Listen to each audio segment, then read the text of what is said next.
Hi, my name is Judy De Wit, and I'm a marriage and family therapist here in Sioux Falls, South Dakota. I'm so glad that you're joining me today, and we have a very important topic to talk about. Again, it's about abuse and abuse in the church, but this time we're going to focus on something a little different, more on the types of abusive pastors that we may run into. So what we're going to start with is taking a look at some stories in the Bible about abuse of power in the church of that time, in the synagogues. And we start with the Old Testament first. And in the Old Testament, we have Hophni and Phinehas. And maybe you're familiar with those names, but they really abused their power as priests in several ways. I think the one that stands out the most for me is when they would have sex with the women at the door of the tent of meeting. And we also know the story about how his father, Eli, was upset about this, couldn't do anything about it.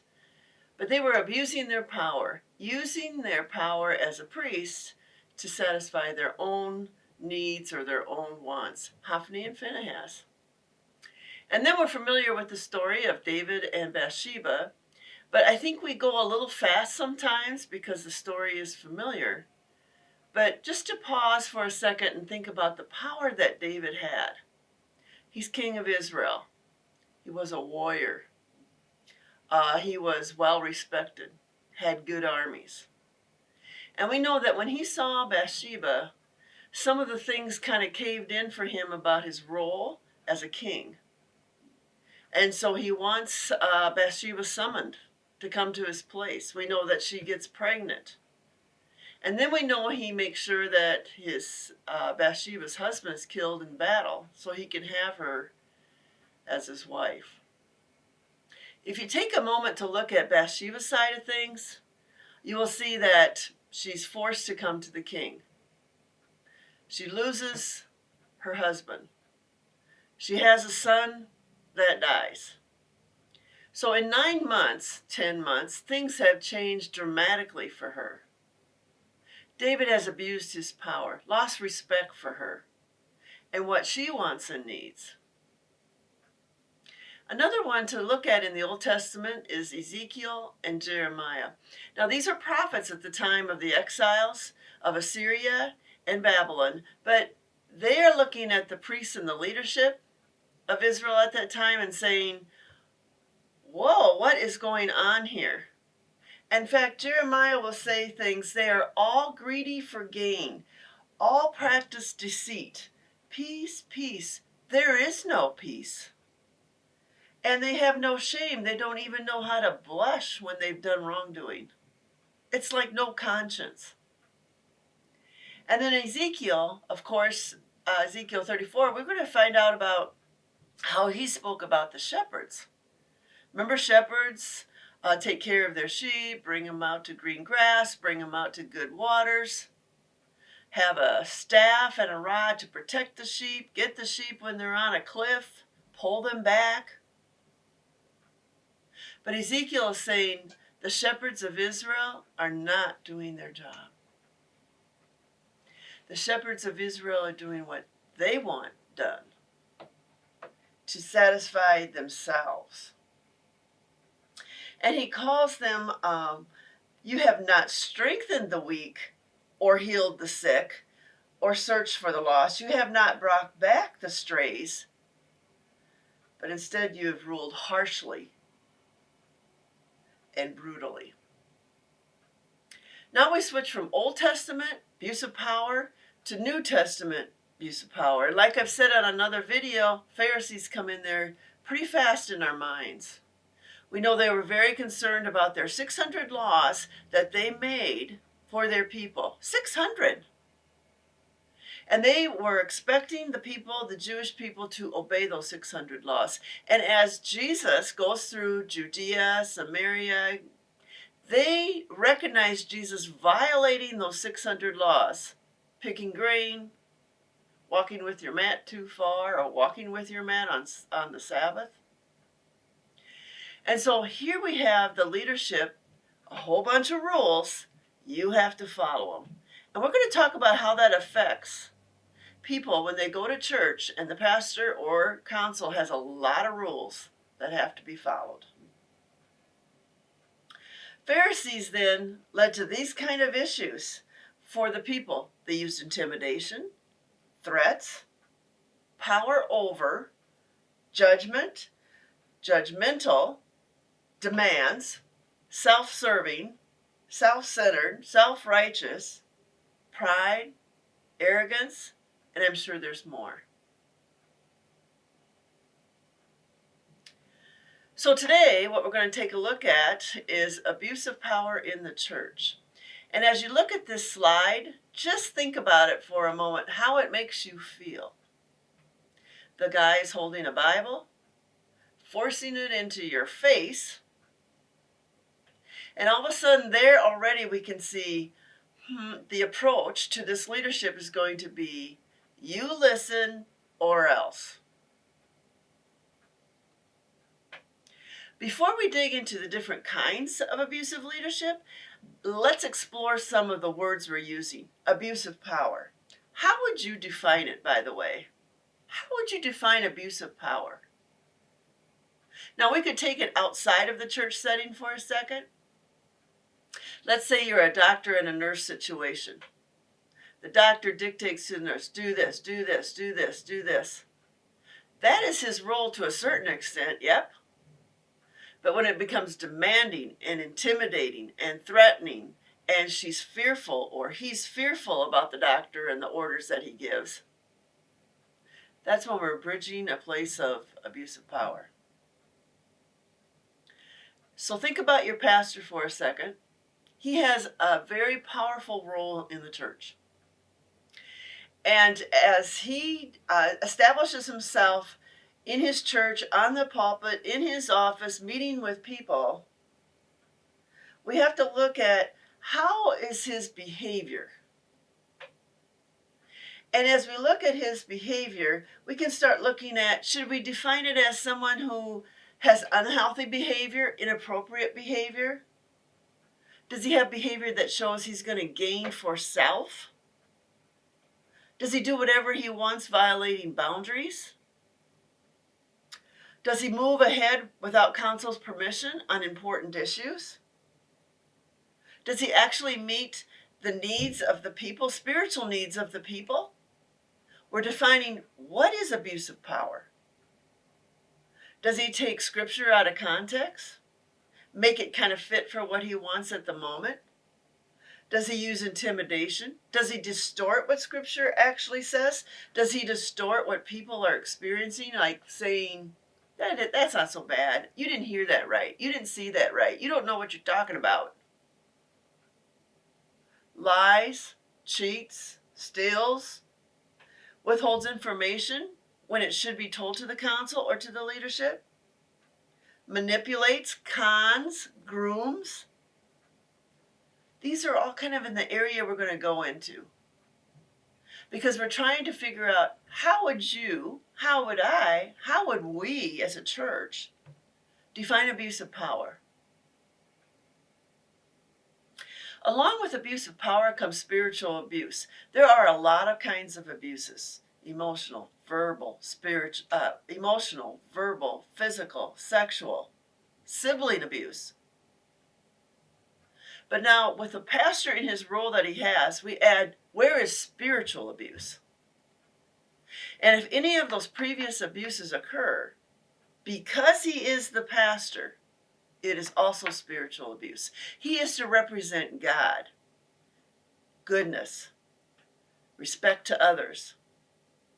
And when he violates any of those, emotionally telling people off, physically hurting somebody, then we also have spiritual abuse. So the challenge here is, how would you define spiritual abuse?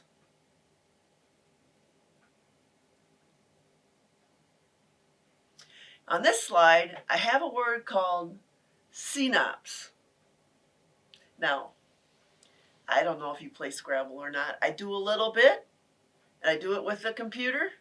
And you know how that goes. You get a word, and you're going to try to put it on the board to see once if it would pass or not as a word. Well, CNOPS is kind of like that. It's a word I made up. But in a game of Scrabble, what that means is we are scratching our fingers to find things out. So we're going to find out, scratching our fingers, what CNOPS means.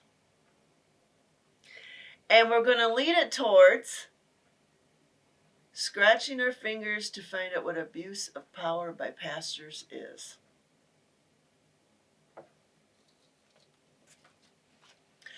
Take a look at this slide and look closely at it. Finger up, looks like yelling, intensity, mad, upset.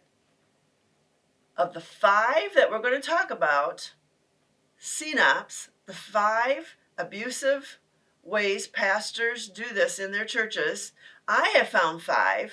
You might have more or less. First one is controller. Starts with a C. Who is the controller? We already know his position. He's got an office at the church, stands up on the pulpit, preaches, has power in the community as well as within the church. So now he takes all of that and he wants to control, or she takes all that and wants the control. Well, tell me what control looks like. Anger, reactive, and we can go to silent treatment. They're not going to talk to you. No time for you. I'm not meeting with you. Walk right past you. Controllers are the fixers. They like to say, if they are going to talk to you, they're going to say, do this, this, and this. And that's how you do that. Without regard to, what did you say? How did that kind of go? Can you help me understand the situation? No, they got the answer. They know. Which leads to the next point here of, I know best because I'm the pastor. Now, is he going to say that or is she going to say that? No. But I believe that's in their minds. Entitlement. I'm the pastor. I have the degree. I was hired. People like me. They voted for me. I'm in this church. I've read the most books. I can say how this is going to go. That would be a controller. And then we're back to shame, blame, and guilt. Blame meaning, oh, it's your fault. You shoulda, you coulda, why didn't you? Shaming mean, you're lesser, you're defective, I'm superior. Guilt meaning, back to shoulda, coulda, woulda. But making you feel heavy, making you feel not heard. Controllers threaten and intimidate. And when threats and intimidation happen, the people are backing up with fear, typically. We could have grooming and manipulation. Grooming means we're going to work this out. The controller is going to work it out in the congregation. Who can he kind of pair up with? That's grooming. It's not the honesty in the relationship. It's more about, I'm going to get that person to like me. I'm going to get that person to agree with what I want it done. That is grooming. That is manipulation. And so when the pastor looks at the council, he is already trying to figure out who can he pair himself up with, because he needs maybe 2 or 3 to be on his side, so that when decisions come to the council, he knows who's voting in his direction. Yeah, there's problems with that. You can hear that, right? Controllers use name calling, appearances. He looks so good, though. He wears a nice suit, got a nice tie. His sermon is fine. But controllers inside might have a temper or anger issues. Or maybe they just have irritability, impatience, fret, because they're not getting their way. And they have conditional love. Yeah, I'm going to love the ones that vote for what I want, pull along with me on how I think it should be done. Those are the ones I'm going to talk to. Those are the ones I'm going to engage with. Not the ones that ask questions. Not the ones who say, I don't think we should be doing that. Can we try this instead? Oh no, they don't want that. CNOPS. First one is controllers. Now we have the N, and that's narcissist. I have found in our culture recently, maybe the last 3 to 5 years, in fact, I've even read an article in one of my magazines about this, we're throwing that word around pretty fast. But if we really take a look at what a narcissist is about, it goes a little deeper than just, well, he just wants his way and he thinks he's a king. Let's start by looking at this picture. See how big he is? Has a suit on and a tie. How big he is compared to the other people standing around him. That's what a narcissist feels like in a room, by the way. He's big cheese. And the people in the picture are all smaller. And you will see they're looking up to him. They even have a megaphone to him. They're cheering him.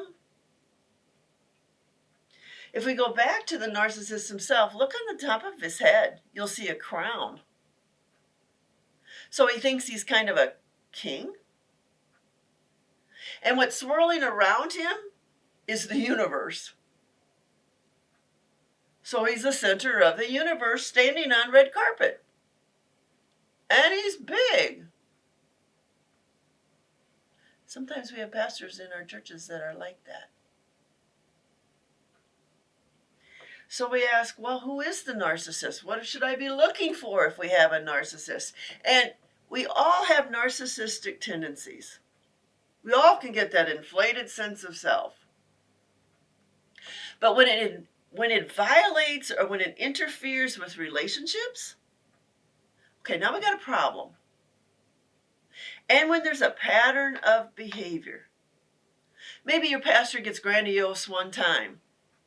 Okay, I think that's pretty normal. But when you see it over and over and over, entitlement, exploiting people, we have a pattern of behavior that becomes concerned.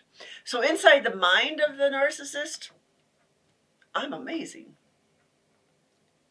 The truth is that a narcissist feels quite insecure and needs ongoing validation. And when you interact with a narcissist, you'll hear that. They want your approval. They want you to say he's amazing. They want you to say things that are affirming to him and like stroking him. So the 7 things that actually are in my DSM-4 book, or 5 book, says entitlement, I'm the pastor, envy, and envy works 2 ways. They either think other people envy me because I'm so amazing, or they envy other people who are successful. Exploit people, arrogant, poor boundaries, kind of shameless. And shameless can be even comments. You think, you really said that? And grandiosity. I'm special. And what we find with a narcissist, they like to warm up to you, and then they want to switch the side a little bit and pull the rug from under you, where all of a sudden you're like, I thought we were doing fine in this relationship, and all of a sudden he's doing and saying things that are against me? That's intentional. That's to get to show the person how smart or clever he is. I remember once when I belonged to a church where I believed he had narcissistic traits, clever and smart comments during the sermon. And I remember I thought, I'm going to count, see if it's just me trying to imagine that he's doing smart comments, or is it really happening? I think I got up to 7, and we were hardly halfway through the service, and I realized I needed to quit doing that. It was distracting. Minimizing his or her behavior. So let's say the pastor is pattern of behavior lying. And finally, someone's going to say, I think we need to talk about this. No, I'm not doing that. No, that's not really true. This is what really happened. And there's this denial, minimizing, and lying. They will like to charm and groom. And they'll do it even on the first time you talk to them. Oh, they're going to make you think, he's such a great guy. But we're looking for pattern of behavior. We switched slides, and now we got an ostrich with his head in the sand.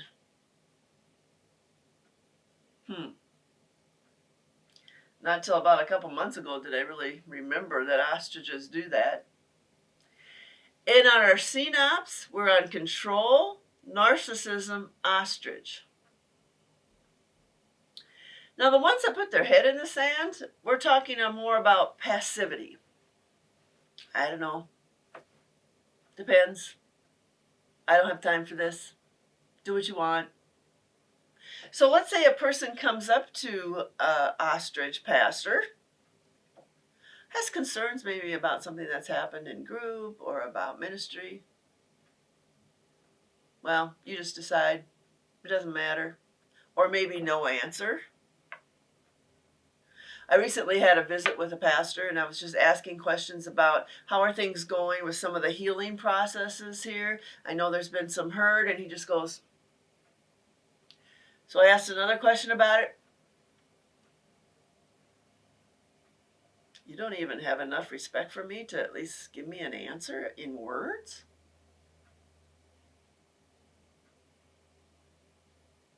And a passive pastor doesn't want to give opinions, doesn't want to even have the energy to think about what's the real answer, doesn't really want to go there. It's for their convenience.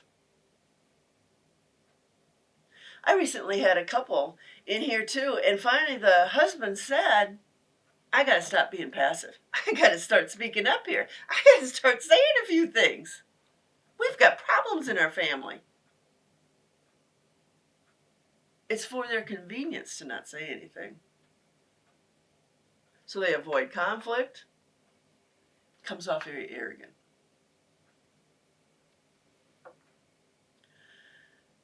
Now we have the P of CNOPS, the porn pastor.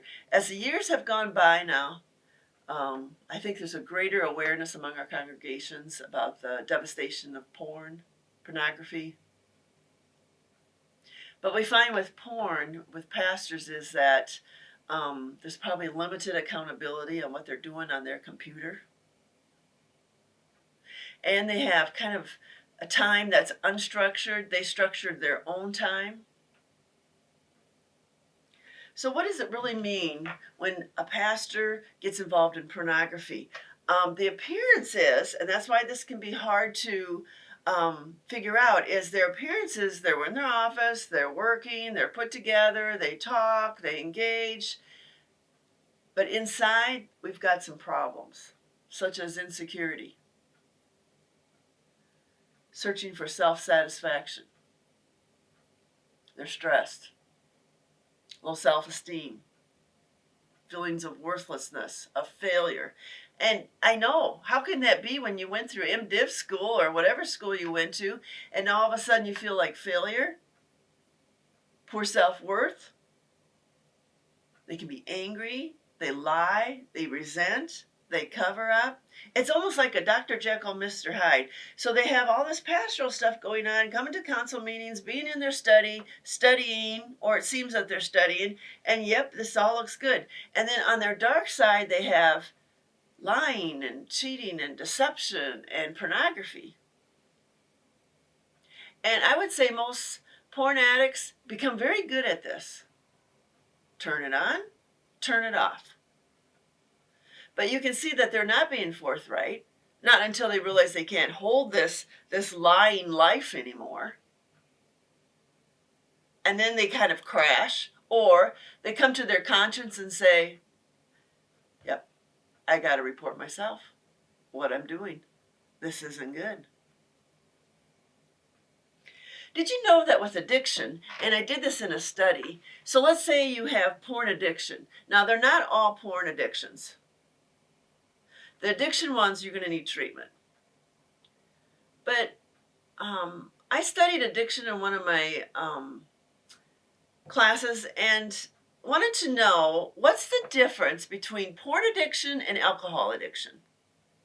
What's the treatment difference of those? So I had two people in mind. One who actually owned a porn addiction treatment center. The other one was the director of alcohol treatment. Came down to they're the same. And almost all addictions run the same in that we're dealing with dopamine in your brain.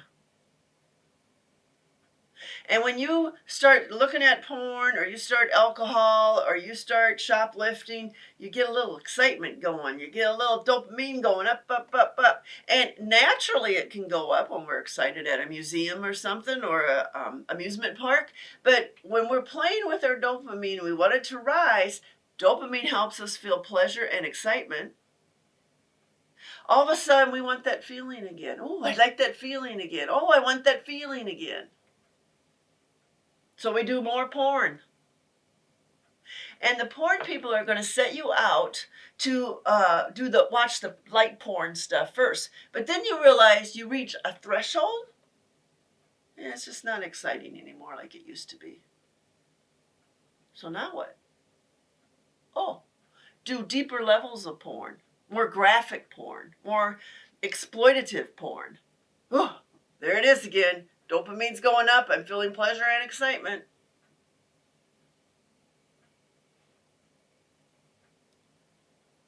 Abuse of power.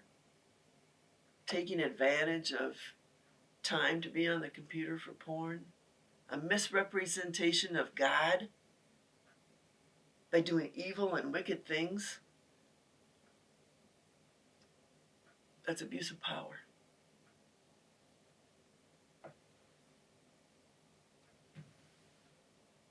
This one you may not be quite as familiar with. Sociopath pastor.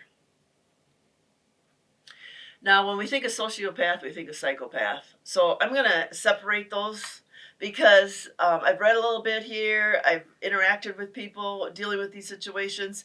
And we're going to just do the sociopath. I would say psychopaths are found in jail and prison. Sociopaths can be violent, but we're not talking about that so much in the pastor role. Sociopath is going to be about exactly what that picture shows. I'm thinking. And I'm thinking about, how can I get my way? How can I work people over? How can I manipulate and groom? How can I get certain things to pass at the council meeting? And how will I do it? Who will I talk to? How will I word it? Should I engage somebody else that can maybe affirm what I'm saying so it will gain strength, so it will pass? So it's filled with dishonesty and deceit, manipulation, overstep social boundaries. Well, I know, I'll just stop at her house on my way home today. I'm not going to call her or anything. I'll just see if she's home. By the way, that's a bad boundary. So the woman answers the door and is like, what are you doing here? Oh, I just want to make sure you're doing okay. I'm just checking on you. There's another motive behind that. He wants maybe her to say how amazing he is. But that again is deception, dishonesty, and not safe boundaries.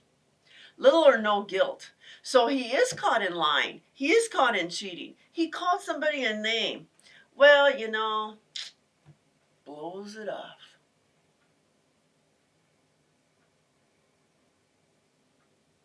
Justifies it.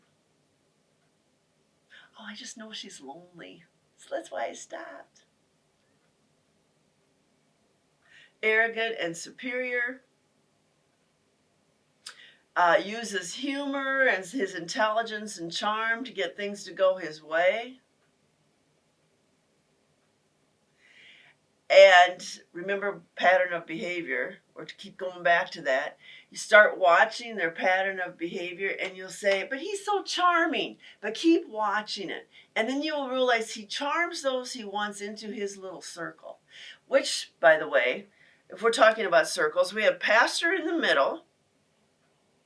What he's going to have around him, like a donut, what he's going to have around him are his people who protect him. But anyone else who's not a supportive person of the pastor is out in the outside part of the circle. So something happens. Someone from the outside circle has a question, has a concern, wants to know something about it. The people around them are going to deflect and protect.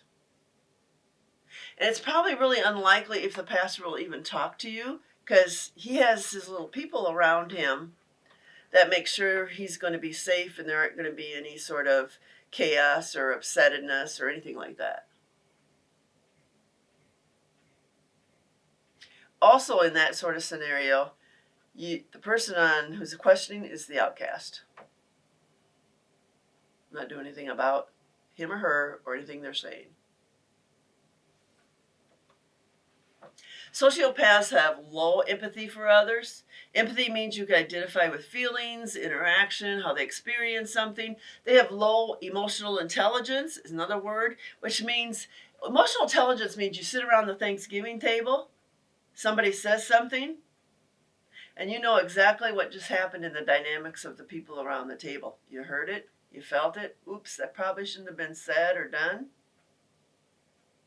And if you have good emotional intelligence with your spouse, you can be sitting at a family gathering, somebody says something, you look at your spouse and you're looking at each other and you're like, yeah, we know what that means. We know what that is. We're not saying anything. Sociopaths lack that.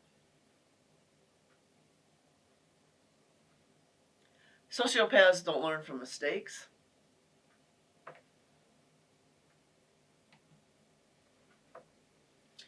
And they like to maintain the control. Now, this is not a controller obvious. This is controlling subtly.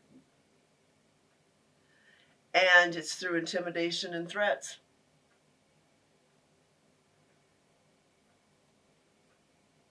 CNOPS. Controllers, narcissists, ostrich, porn, sociopaths.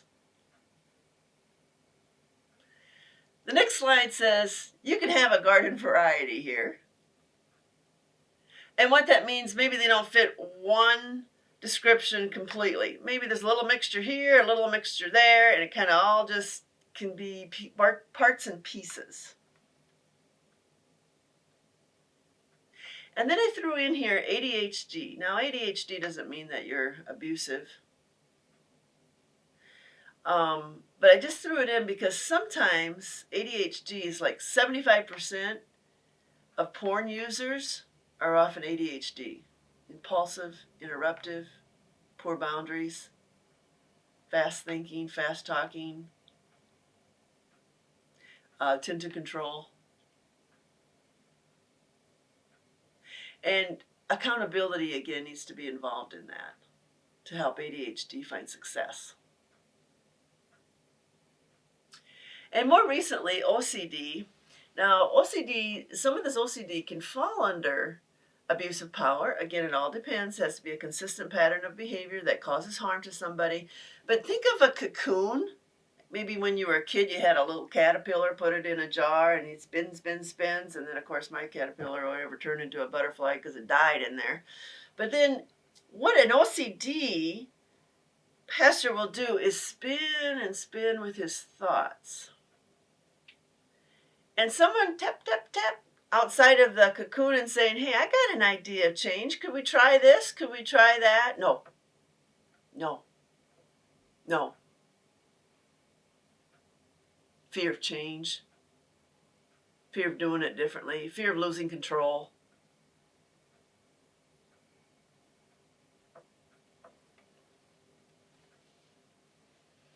We've taken you through 5 of the main abuse of power positions that I have experienced in the 36 years of trying to help churches. But now that we've identified kind of the traits and characteristics of these pastors, now we need to ask, how does this affect the people in the church? So let's look at congregation first. Congregation, maybe there's 3 responses typical. First, when there's a controller or all of the other ones that we mentioned, there's kind of this wait and see, which is okay. Then some of the people in the congregation are going to say, I feel like he doesn't hear me. I don't know, I don't feel respected. He doesn't come and talk to me. And when I try talking to him, he just seems to be rushing off. And sometimes I think he's not really telling me the truth. I think he kind of makes stuff up as he talks. And I'm not getting clear answers. It seems vague. It seems kind of wishy-washy. And maybe someone from the congregation will say, well, I think his sermons are okay. Yeah, that's all good. But he just seems angry, irritable. And as time kind of goes along, you start catching on to the patterns of behavior a little bit that are concerning. And you start bringing up questions finally. After making sure you kind of know what's going on here, you're going to bring up some questions, and counsel doesn't want to deal with it. He doesn't want to deal with it. And there doesn't seem like you have a voice, or you're being respected or heard. And what the congregation typically will do is maybe ask somebody else, have you ever noticed this? Have you ever noticed that? Another one is the counsel. Now the counsels cycle in and out, in and out, in and out. But there could be times that the counsel's probably looking at each other thinking, I'm not sure that we should be doing all of that. And then there's this kind of reaction from him and his supporters. And then there's kind of a, well, you can't be saying that to me. You're blaming me. You can't blame me. You can't just say those things to me. But what if the council starts seeing some things, but they're divided? One side says, we're going to let that go. The other side says, I think we should question a few things here. I'm getting complaints from the people. The other side says, no, we're going to be an ostrich. We're going to stick our heads in the sand about this one.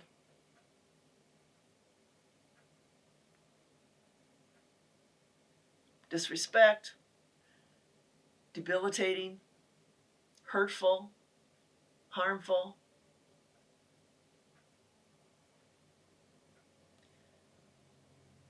Now let's take a look at ministry staff. Maybe you have a staff of 2, 5, 7.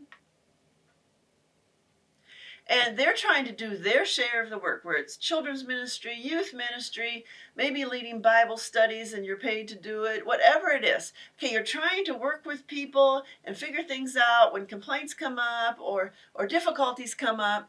And you think, well, I'll go to my supervisor. Hopefully he or she will say something that will help me figure this out. So you take it to the pastor, minimizes it, doesn't matter. Blow it off. No big deal. I don't want to hear it. That's arrogant. And a lot of other things too. And so the ministry leader walks away and feels deflated, disrespected. Now what am I going to do? Now what? How do I get some help for this? Should I be calling somebody else? And if you have young ministry leaders, maybe haven't done a lot of things with churches, it's the pastor's responsibility to help them to understand how you interact with people and lead people and talk with people and show respect to people. But they have to do it first. Because when the pastor does it healthy, the ministry leaders learn from that, and it comes down into the staff. And when the staff is healthy, it goes down into the people they're interacting and helping and teaching. And if the pastor is healthy, it goes into the council, and the council can say, oh, okay, yeah, that would be a good way to do it. I understand now. You're explaining things to me. The council brings it to the deacons bring it to ministry leaders. It can just flow down.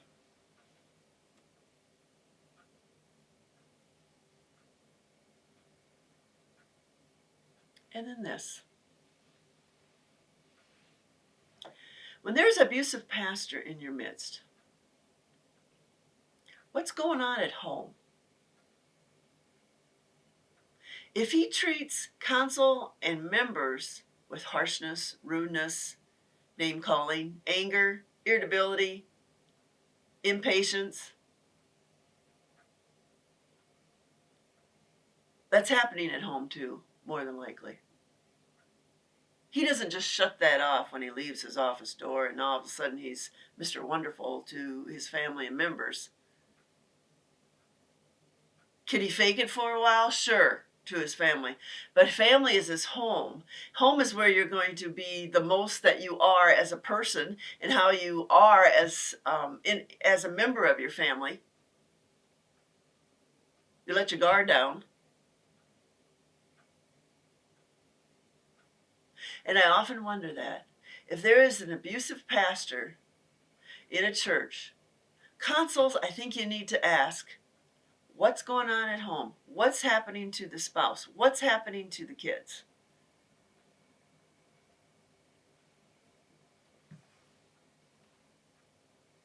We want CNOPS to not exist.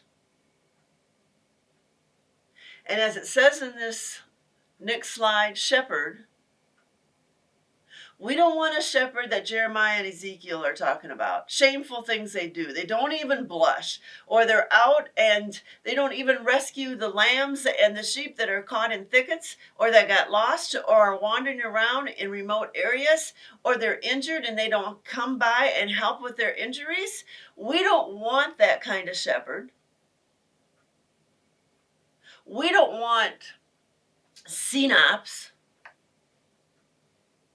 We want our pastor to shepherd in a way that brings them to green grass and water, heals injuries, is a good listener.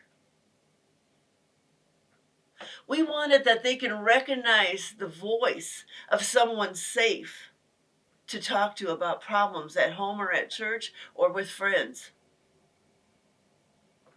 We want the good shepherd.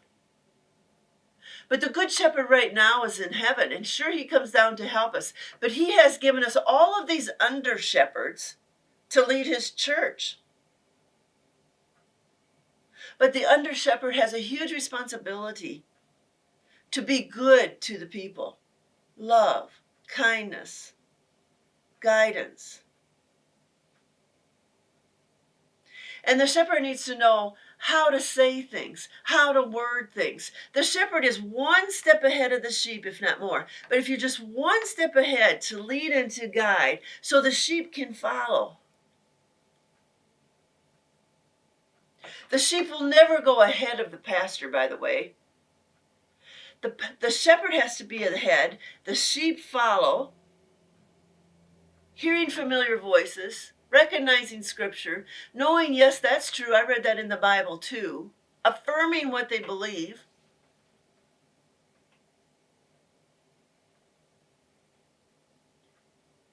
We need healthy under shepherds, not abusive, not controlling, not a narcissist, not an ostrich, not a porn user, not a sociopath. Humble, gentle, kind, wise, loving.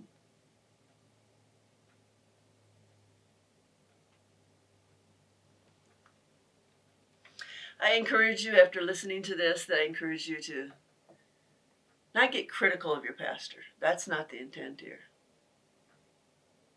But kind of keep your eyes open. And when you see him do good things, Please commend. Commend him and her. This is helpful to me. This works for me. I'm so glad you're here. I'm learning things.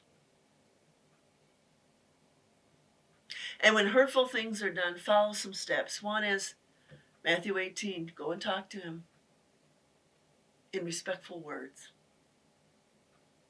Take a witness along if you need to. Tell council members you're concerned because you're not being heard. They haven't seen changes. This doesn't seem right. Covered and enveloped completely in prayer. Because we're talking about the Church of Jesus Christ on earth. Something he gave to us.